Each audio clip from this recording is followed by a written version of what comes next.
What's up, everyone? Power of Empathy. This is chapter 8, and hope everyone's just enjoying their beautiful day and stuff. Hope everyone can enjoy this knowledge that I'll share with you all today. And yeah, let's get into this. Empathy that heals. Carl Rogers described the impact of empathy on its recipients. When someone really hears you without passing judgment on you, without trying to take responsibility for you, without trying to mold you, it feels damn good. When I have been listened to and when I have been heard, I am able to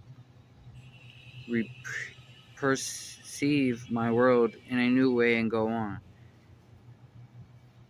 It is astonishing how elements that seem insolvable become solvable when someone listens. How confusion that seemed irremediable turn into relatively clear flowing streams when one is heard. One of my favorite stories about empathy comes from the principal of an innovation school. She had returned after lunch one day to find Millie, an elementary school student, sitting dejectedly in her office waiting to see her. She sat down next to Millie, who began, "Have you ever had a week when everything you did hurt someone else and you never intended to hurt anyone at all?" "Yes," the principal replied. "I think I understand." Whereupon Millie proceeds to describe her week. By now the principal related, "I was quite late for a very important meeting. Still had my coat on and anxious not to keep a room full of people waiting. And so I asked Millie, 'What can I do for you?' Millie reached out over, took both of my shoulders in her hands, looked me straight in the eyes, and said very firmly, 'Miss Anderson, I don't want you to do anything. I just want you to listen.' This was one of the most significant moments of learning in my life, taught to me by a child. So I thought, never mind, the room full of adults waiting for me. Millie and I moved over to a bench that afforded us more privacy and sat my arm around her shoulders, her head on my chest and her arms around my waist, while she talked until she was done. And it didn't take that long. One of the most satisfying aspects of my work is to hear how individuals have used NVC to strengthen their abilities to connect empathically with others. My friend Lawrence, who lived in Switzerland, described how upset she had felt when her 6-year-old son had stormed away angrily while she was still talking to him. Isabel, her 10-year-old daughter, who had accompanied her to a recent NVC workshop, remarked, "So you're really angry. Mom, you'd like for him to talk when he's angry and not run off." Lauren marveled at how, upon hearing Isabel's words, she had felt an immediate diminishing of tension and was subsequently able to more understanding with her son when he returned. A college instructor described how relationships between students and faculty have been affected when several members of a faculty learn to listen empathically and to express themselves more vulnerably and honestly. The students opened up more and more and told us about the various personal problems that were interfering with their studies. The more they talked about it, the more work they were able to complete. Even though this kind of listening took a lot of our time, we were glad to spend it in this way. Unfortunately, the dean got upset. He said we were not counselors and should spend more time teaching less time talking with the students. When I asked how the faculty had dealt with this, the instructor replied, "We empathized with the dean's concern. He heard that he felt worried and wanted to know that we weren't getting involved in things we couldn't handle. We also heard that he needed reassurance that the time spent on talking wasn't cutting into our teaching responsibilities. He seemed relieved by the way we listened to him. He continued to talk with the students because we could see that the more we listened to them, the better they did in their studies. When we work in a hierarchically structured institution, there is a tendency to hear commands and judgments from those higher up in hierarchy.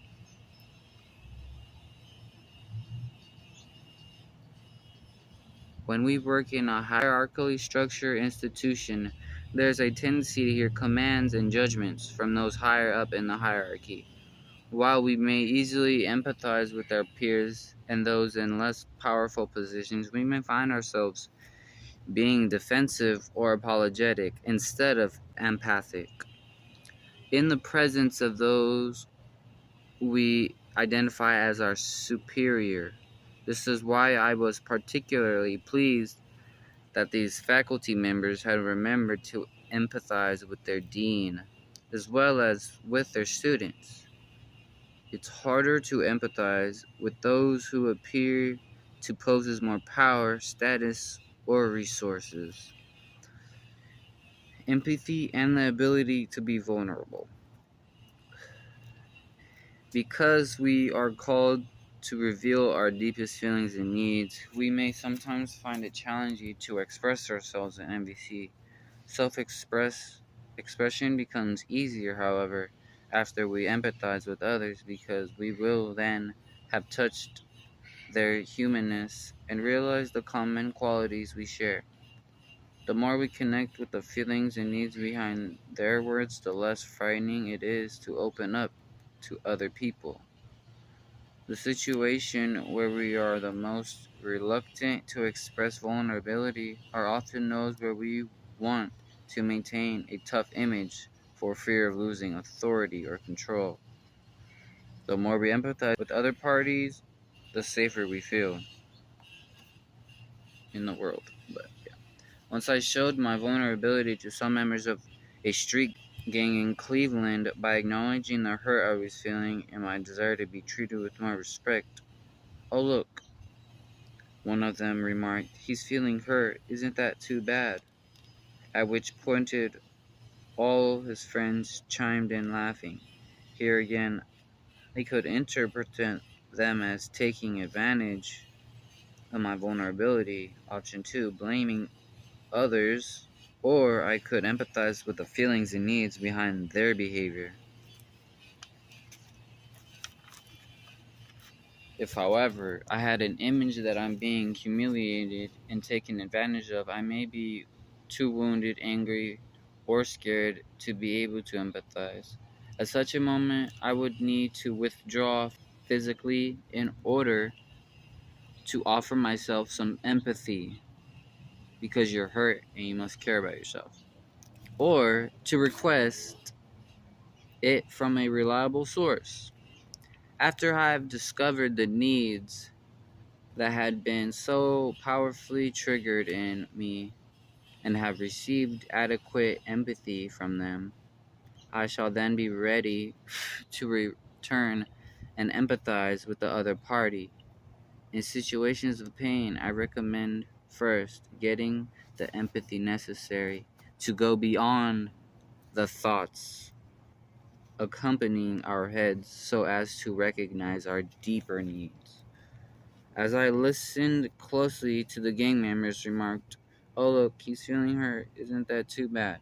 and the laughter that followed, I sensed that he and his friends were annoyed and not wanting to be subjected to guilt trips and manipulation. They may have been reacting to people in their past who use phrases like, "that hurts me," to imply disapproval, since I didn't verify it with them out loud. I have no way of knowing if my guess was in fact accurate. Just focusing my attention there, however, kept me from either taking it personally or getting angry. Instead of judging them for ridiculing or treating me disrespectfully, I concentrated on hearing the pain and needs behind such behavior. Hey, one of them burst out, "This is a bunch of crap you're offering us. Suppose there are members of another gang here and they have guns and you don't, and you say just stand there and talk to them." Crap. Then everybody was laughing again and again, and I directed my attention to their feelings and needs. "So it sounds like you're really fed up with learning something that has no relevance in those situations." "Yeah, and if you lied in this neighborhood, you'd know this is a bunch of crap. Shit. So you need to trust that someone teaching you something has some knowledge of your neighborhood. Damn right. Some of these dudes would blast you away before you got two words out of your mouth.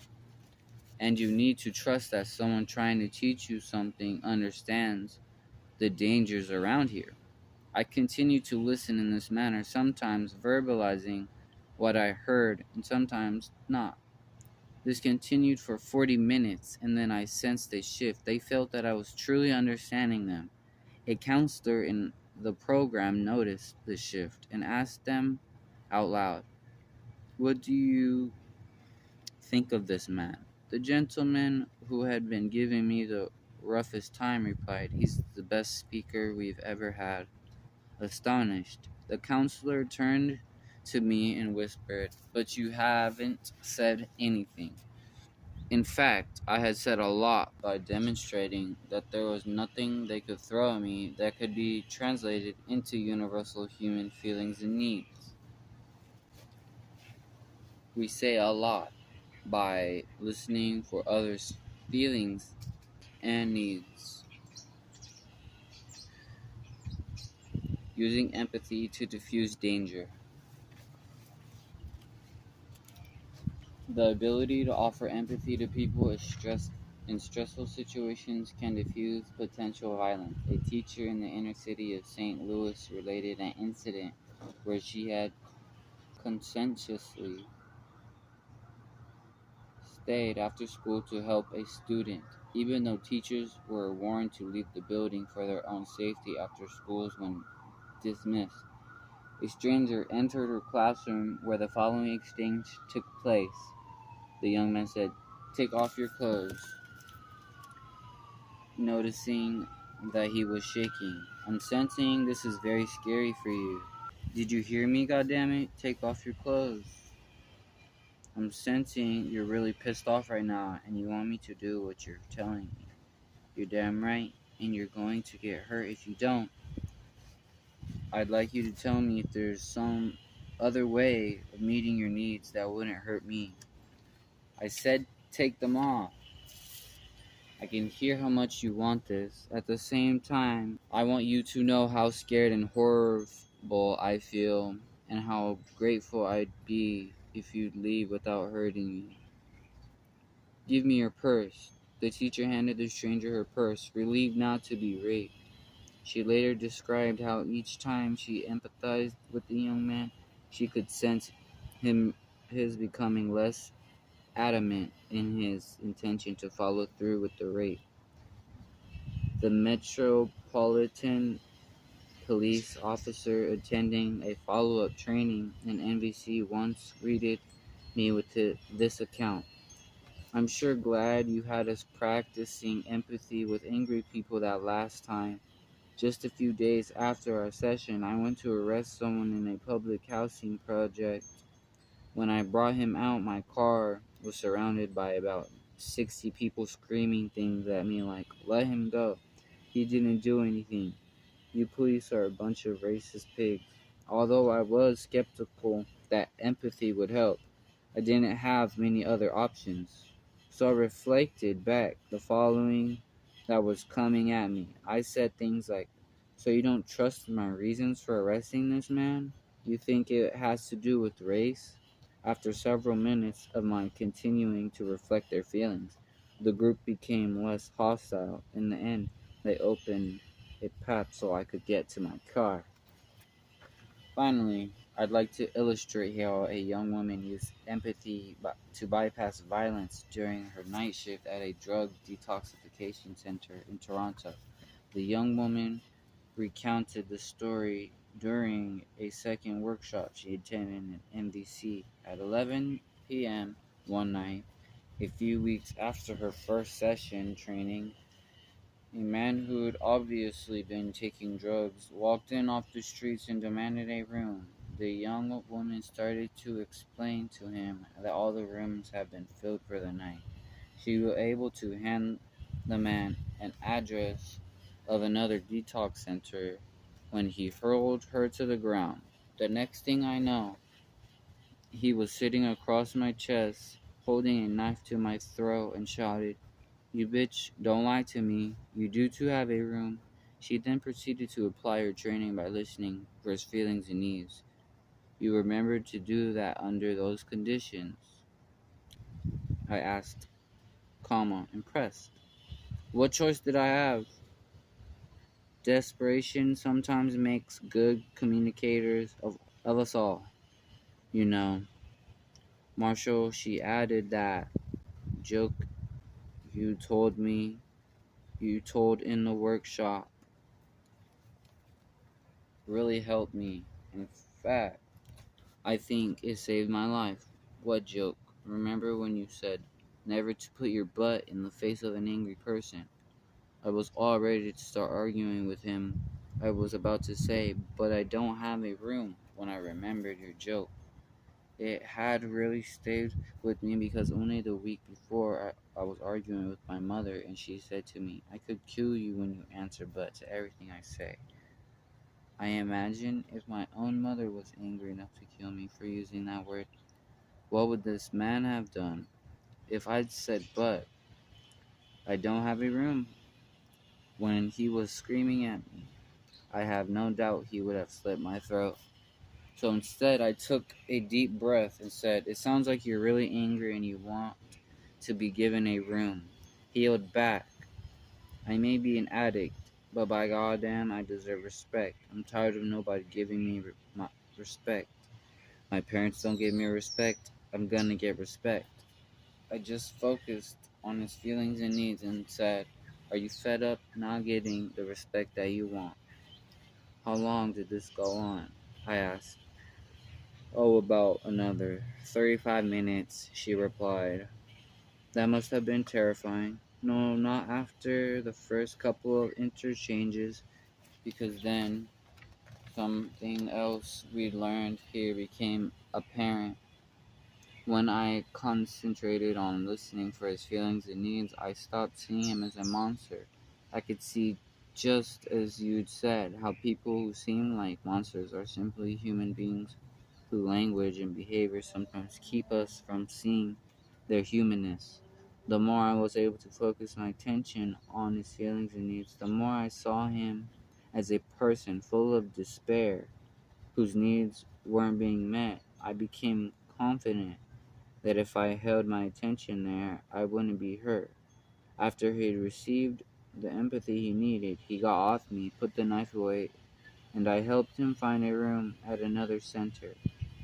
Delighted that she learned to respond empathically in such an extreme situation, I asked curiously, "What are you doing back here? It sounds like you've mastered NVC and should be out teaching others what you've learned."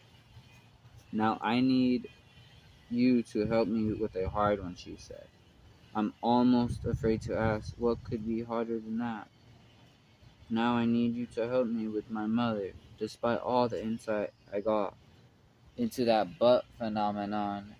You know what happened at supper the next evening when I told my mother what had happened with the man. She said, 'You're going to college, your father and me, to have a heart attack if you keep that job.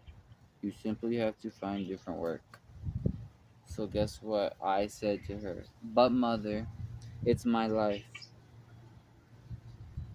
I couldn't have asked for a more compelling example of how difficult it can be to respond empathically to one's own family members. Empathy in hearing someone's no. Because of our tendency to reject into someone else's no, I don't want to. These are important messages for us to be able to empathize with. If we take them personally, we may feel hurt without understanding what's actually going on within the other person. When we shine the light of consciousness on the feelings and needs behind someone else's no, however, we become cognizant of what they are wanting that prevents them from responding as we would like. One time I asked a woman during a workshop break to join me and the other participants for some ice cream nearby. No, she replied, brusquely. The tone of her voice led me to interpret her answer as a reject until I reminded myself to tune into the feelings and needs she might be expressing through her no. I sense that you are angry, I said. Is that so? No, she replied. It's just that I don't want to be corrected every time I open my mouth. Now, I sensed that she was fearful rather than angry. I checked this out by asking, so you're feeling fearful and want to protect yourself from being in a situation where you might be judged for how you communicate? Yes, she affirmed. I can imagine sitting in the ice cream shop with you and you having noticed everything I say. I then discovered that the way I had been providing feedback in the workshop had been frightening to her. My empathy for her message had taken the sting out of her no. For me, I heard her desire to avoid receiving similar feedback in public, assuring her that I wouldn't evaluate her communication in public. I then conferred with her on ways to give feedback that would leave her feeling safe, and yes, she joined the group for ice cream.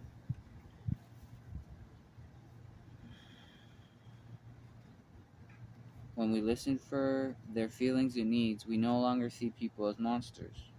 It may be difficult to empathize with those who are closest to us. Empathy to revive a lifeless conversation. We have all found ourselves in the midst of a lifeless conversation. Perhaps we're at a social event hearing the words without feeling any connection to the speaker, or we are listening to a Babylonian, a term coined by my friend Kelly Bryson, for someone who elicits in their listeners the fear of interminable conversation. Vitality drains out the conversation when we lose connection with the speakers and needs generating the speaker's words and with the requests associated with those needs. This is common when people talk without consciousness of what they are feeling, needing, or requesting. Instead of being engaged in an exchange of life energy with another human being, we see ourselves becoming wastebaskets for their words. How and when do we interpret a dead conversation to bring it back to life? I'd suggest the best time to interpret it is when we've heard one word more than we want to hear. The longer we wait, the harder it is to be civil when we do step in. Our intention in interpreting is not to claim the floor for ourselves, but to help the speaker connect to the life energy behind the words being spoken. We do this by tuning into the possible feelings and needs. Thus, if an aunt is repeating the story about how 20-year-old her husband deserted her with two small children, we might interpret by saying, "Auntie, it sounds like you are still feeling hurt, wishing you'd been treated more fairly." People are not aware that it is often empathy they are needing.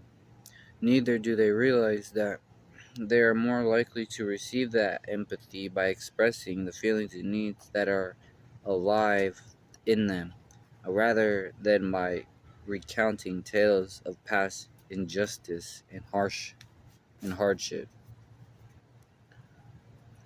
Another way to bring a conversation to life is to openly express our desire to be more connected and to request information that would help us establish that connection.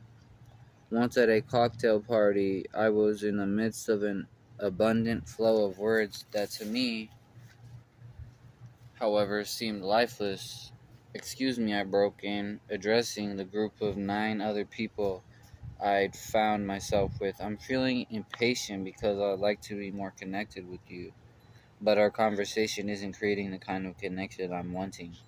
I'd like to know if the conversation we've been having is meeting your needs, and if so, what needs of yours were being met through it."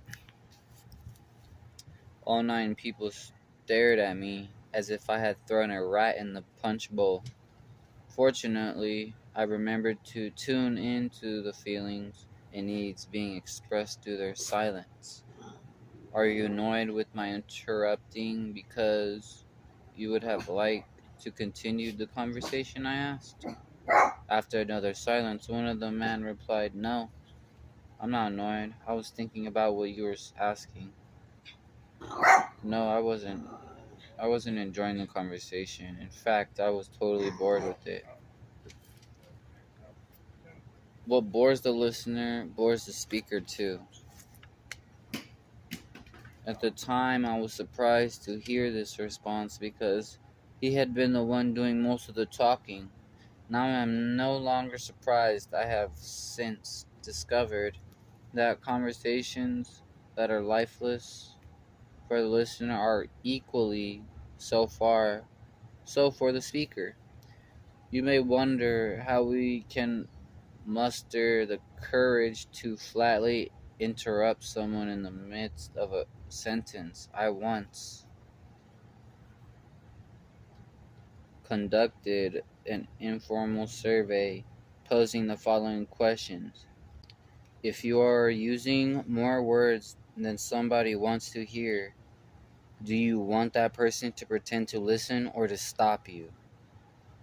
Of the score of people I approached, all but one expressed a preference to be stopped. Their answers gave me courage by convincing me that is it more considerate to interrupt people than to pretend to listen. All of us want our words to enrich others, not to boredom them. Speakers prefer that listening interrupt rather than pretend to listen. Oh, empathy for silence. One of the hardest messages for many of us to empathize with is silence. This is especially true when we've expressed ourselves vulnerably and need to know how others are reacting in our words. At such times, it's easy to project our worst fears onto the lack of response and forget to connect with the feelings and needs being expressed through the silence. Once, when I was working with the staff of a business organization, I was talking about something deeply emotional and began to cry. When I looked up, I received a response from the organization director that was not easy for me to receive: silence. He turned his face from me with what I interpreted to be an expression of disgust. Fortunately, I remembered to put my attention on what might be going on within him and said, "I'm sensing from your response to my crying that you're feeling disgusted and you'd prefer to have someone more in control of his feelings consulting with your staff? If he had answered yes, I would have been able to accept that we had different values around expressing emotions, without somehow thinking that I was wrong for having expressed my emotions as I did. But instead of yes, the director replied, "No, not at all. I was just thinking of how my wife wishes I could cry." He went on to reveal that his wife, who was divorcing him, had been complaining that living with him was like living with a rock.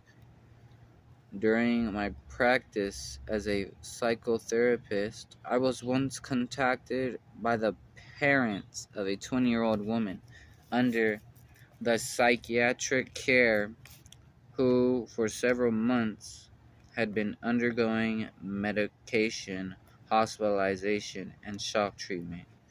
She had become mute 3 months before her parents contacted me. When they brought her to my office, she had to be assisted because, left to herself, she didn't move.